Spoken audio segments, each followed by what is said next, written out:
I said in a previous episode review that I absolutely loved Hugh, and I felt like they got him just right, and I wanted to see more of him in Star Trek Picard, but I was scared that the more screen time he got, the more likely the writers were going to do something absolutely devastating to him. All my worst fears have been confirmed. As we're used to by now with this show, we started with a flashback. Now, I don't have a problem with flashbacks as long as they're used well. They're used in a way that really helps the story and isn't just because you're a shitty writer and you don't know how to get that information across in a better way. Also, I like that this flashback wasn't shitting on Picard or showing another person that has some sort of vendetta against him, so that's always a plus. Thanks, Star Trek Picard writers. I talked about it in another episode review, how we saw a little promo teaser or trailer where Commodore O was doing a mind meld with Agnes, and I wondered when we were going to get that mind meld. I figured we were going to get it as a flashback after we saw Commodore O talking to Agnes, and then we didn't see it there, and I guess I didn't have to wait too much longer because we saw it this episode. And in case you're wondering, I'll have up on the screen right now what O showed her in the mind meld, or at least what we saw so far. I'm assuming we're going to get more of O's visions of what will happen if synthetic life exists, so I'm looking forward to seeing more of that. I'm not trying to say she's a liar or that she's simply manipulating Agnes, but how does she know that's going to happen? I know there's supposed to be some tie-in with Discovery and them seeing something from the future with synthetics going crazy, so are they trying to tie the two shows together, that there are people from the future that are time-traveling back and sharing this information? I don't really know. I wouldn't be opposed to that. I feel like all Star Trek has to be on this grand psycho scale nowadays. We just can't have one-off missions where, oh, in this episode we're gonna go to this planet and discover this funky hijinks. Whoa! So I get everything has to be universe, galaxy at stake sort of thing. I do have to binge watch Discovery before the next season because I promised myself I was going to give it another try, even though I've heard some really bad things about it. But we're not here to talk about Discovery. We're here to talk about Picard. So yeah, I guess I'm a lot more interested how she has that information and how much of the mind meld we didn't actually get to see. And how bad it was that Agnes is vomiting and willing to murder her lover over it. I gotta tell you, this episode had me loving Rios even more. I didn't think that was possible, but I don't know. When I was introduced to these characters through teasers and promos that were going to be Picard's crew, I just thought, gosh, they're so generic, but I love them so much. I can't believe I'm saying how much I love them. Rios, all his lines are amazing. Chris, baby, he's an old man. How far can he possibly get? Just delights my soul. It's very rare when I can laugh through a show, and not in a mocking way, but in a, this is genuinely funny, and I enjoy the lines that are written for you. So, I guess, applaud that? I applaud that? You don't have to applaud that, obviously. Here's the thing about Rios talking about him being trailed by Nerix. One, look out the fucking window. What is with people, and I'm just not calling out Star Trek about this. Star Wars has this issue too, where if you were to look out a window, you would see someone there. Like, hello? Also, how would you love to be Rios and you look out a window and you see the shit behind you? Because how they showed it, he looked pretty close. Like, I could see him in a rear view mirror and be like, oh, okay, there's this weird-ass dude playing with a future fidget spinner. Obviously, they wouldn't call it a future fidget spinner. It would just be their version of a fidget spinner. But to me, it's a future fidget spinner. But just seeing this emo boy in his ship, like, just fucking doing this and trailing you, it'd be pretty funny. Terrifying. but funny. I'm actually 100% behind Agnes having a change of heart. I feel like she had to see a lot of bad things to be able to kill her lover. And for her to be able to do that and then realize, I can't do this, I can't live with that guilt, it's pretty realistic. See, humans, and this may be shocking to you, humans can do really messed up things thinking they're in the right, and then after they do them, realize, wow, I can't do this again, this was really messed up.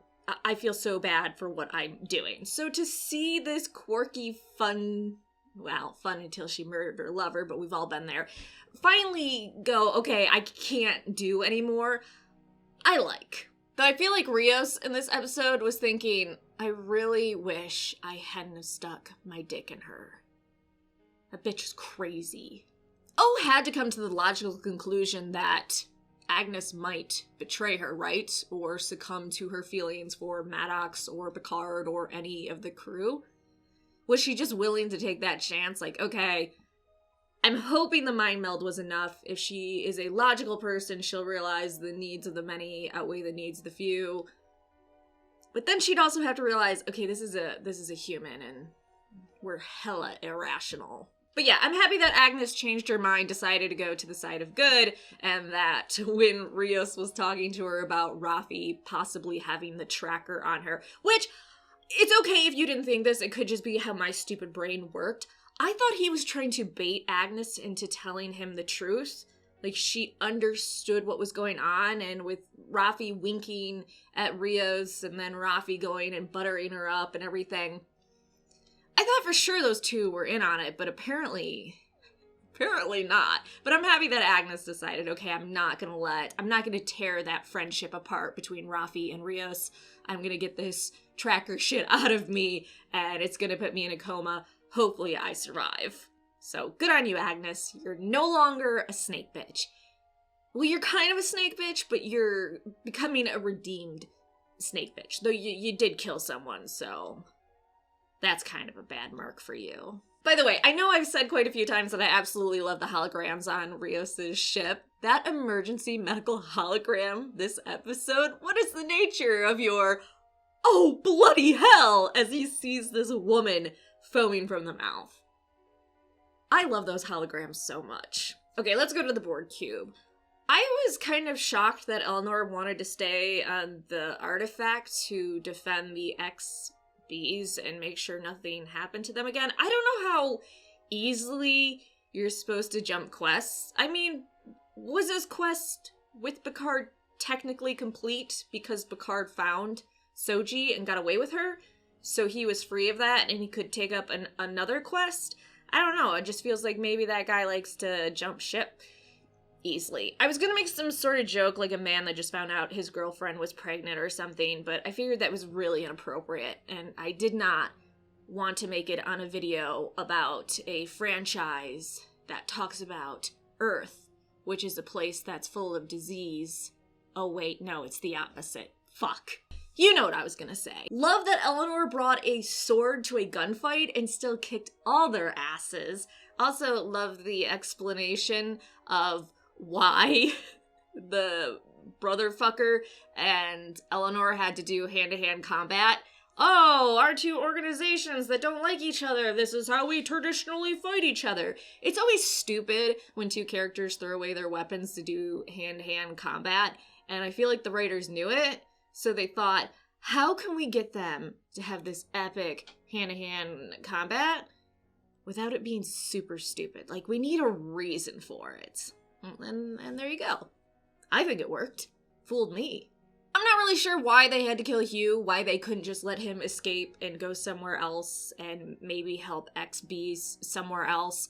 I don't know why Star Trek has to be so dark and gritty, and I don't know why Star Wars now is full of yo mama jokes. I don't get why we're treating these space franchises the way we are. Stop it. But for sure, the Romulan sibling fucker needs to go. It is kind of sad, though, if Hugh would have given up the location of Picard and Soji that his ex-bees may have lived. I'm pretty sure she would have killed them regardless as a screw you, but I wonder if that plays in his head. Well, before he died, should I have given up Picard's location so that they would have lived because I'm supposed to be protecting them? That's really heartbreaking. Also, her saying the asinine treaty with the Federation. We already knew that the Romulans and the Federation were working together on something.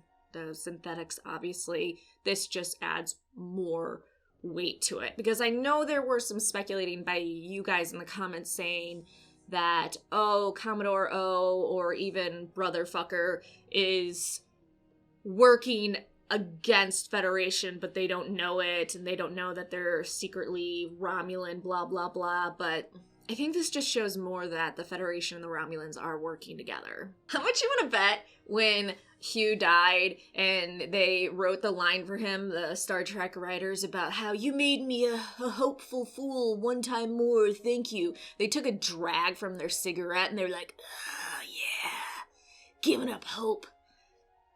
Fucking at the very least, I'm happy. I mean, I'm not happy that Hugh's dead, but I'm happy that Elnor, Picard, Rafi, Rios, a little bit Agnes, are all going to be together again on the ship next episode. So it's nice that the crew is back together after being separated. Okay, let's talk about the part of the episode with Picard and Soji. Not gonna lie, I'm actually starting to like Daj better than Soji. I just don't like when you have one of the main characters distrusting the other good characters, and there's all that sort of conflict around. I understand why she's unsure of Picard and why she's distrustful. It's just, I don't like those parts in stories, so I kind of wish, why couldn't you be like Daj, who was 100% behind Picard? Hey, you're my guy. Instead, we got Soji that just is fuck you, shoving an elderly person. Maybe don't do that. Picard having to stop himself from saying they were my crew and instead saying they're old friends was everything and completely in character for him. I know it seems so insignificant, but when you take small lines that show so much of who that character is, I think it's brilliant. I'm also easily amused, so take it for what it's worth. Happy to see more people from Picard's past greeting him with happiness instead of resentment. It was everything to see Deanna just hugging him. Also kind of ruined my day when she started to cry because she could sense not only that he was in trouble, but that he was dying. Really broke my heart. It was pretty terrible. Also funny that Riker knew just by seeing him. Oh, you're in trouble. They know him way too well. Ooh, and I know the Red Alert Shields Up thing was supposed to pull on our nostalgia and make us all giddy. I fell for it. So, I guess you can come at me. Just be gentle. I cry easily. I actually like that Troi and Riker had some tragedy in their life that wasn't, oh my god, I gave up hope on everything and now I'm just waiting to die. It's nice. In life, you have tragedy. Not everything has to be, I now put out cigarettes on my forearms because nihilism, you know? So, I enjoyed it. Also, I didn't actually enjoy that they had tragedy. I just thought it was good. Man, that came across wrong. Anyways, I'm not judging them. I'm not saying they're bad parents or anything. They couldn't find any synthetic matrix to deal with the virus that their son Thad got. I've known parents whose kids get sick and they're willing to scour everywhere for what they need. They couldn't find that anywhere for him? I don't know. I'm kind of calling BS on that. I don't know about you. I kind of felt weird about Troi. She didn't exactly seem like the same character, which is understandable. You spend so many decades away from a character. Obviously, they're going to be different. I mean, even her talking to Soji in the garden, her face kind of looked evil. I know she was trying to do the I'm listening to you and doing counseling without being able to be an empath right now because I can't sense you, but I don't know, it kind of felt weird. Although I do really feel for her. being able to sense people's feelings, and then her oldest dying and her daughter feeling less and less grief as the days go on. It has to feel good as a parent. Okay, my kid is getting better and healing, but at the same time, like Picard said, it's incredibly painful to deal with. Super points for Picard for when she said, "I'm not as brave as I used to be," him saying, "Well, good, you're wiser."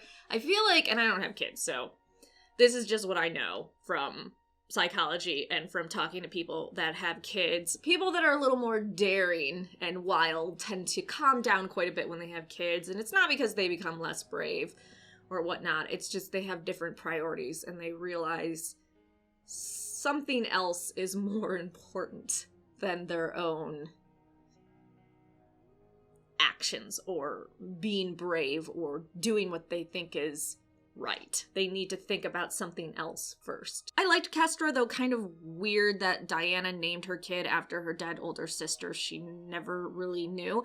I'm not a big fan of child actors, but I think this actress was absolutely brilliant, and I want to see her in more things. It was also a really good way to get Soji to realize not everyone has a motive, and some people are just pure and good. Also a great way to know more about who she was created from and how amazing everyone found her quote-unquote father. Well, person they got the materials from. I do like that they're doing an interesting parallel between Soji and Data. So Data was an android that wanted to be human, and then Soji started off as an android that thought she was human and now is accepting that she is not. So it's kind of fun to see those two stories and how they match up and how they differ. Did anyone gasp when Soji did do the head tilt thing before Riker even pointed out, yeah, I knew that this was Data's kid or had some of his DNA, because I would know that head tilt everywhere. I saw it and I was like, okay, that seems really ham-fisted. I know what you're doing, and it still makes me happy. So shame on you. Stop playing with my emotions successfully. This is pretty much the best version of Picard and Riker's friendship.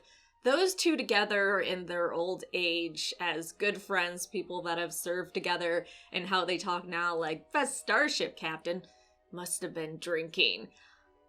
Ribbing him nonstop, telling him, oh, the Picard arrogance, which I love Picard's face when he said that.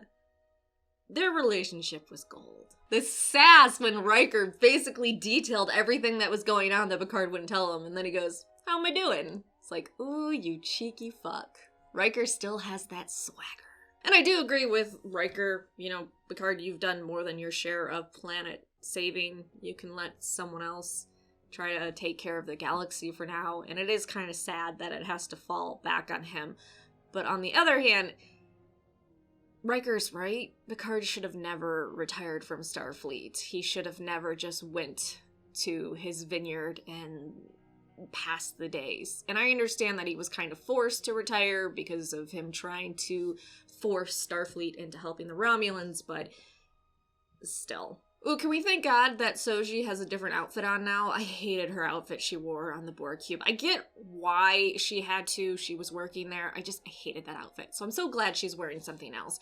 Also, is the broken compass going to come into use at some point this season? I'm thinking it will. I just don't know how. So if you know how, let me know in the comment section down below.